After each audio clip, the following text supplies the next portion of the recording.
নমস্কার। আজকে আমি মাছ রান্না করব কাজু বাটা দিয়ে। তার জন্য কাজু নিয়েছি, মাছ কেটে ধুয়ে রেখেছি, পুঁটি মাছ হলো, বড় পুঁটি মাছ। আর মশলার ভিতর নিয়েছি কাঁচা লঙ্কা, আদা, রসুন, টমেটো, পেঁয়াজ, অল্প একটু সরষে নিয়েছি, জিরা নিয়েছি, একটু গোলমরিচ নিয়েছি। এখন পেস্টগুলো বানিয়ে নেব।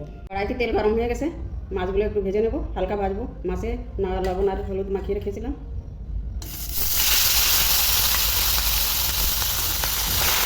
ভাজা হয়ে গেছে,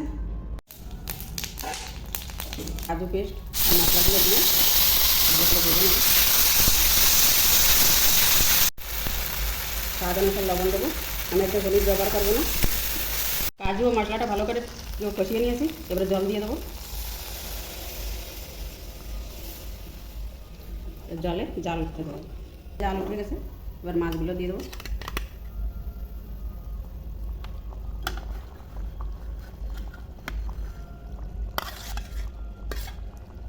পাঁচ মিনিটের জন্য ঢেকে দেবো।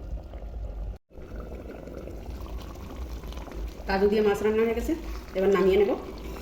কাজু বাটা দিয়ে মাছ রান্না হয়ে গেছে, আর সাথে লেবুর টকও বানিয়েছি। আমার ভিডিওটা যদি ভালো লেগে থাকে লাইক করবেন, শেয়ার করবেন, সাবস্ক্রাইব করবেন। নমস্কার।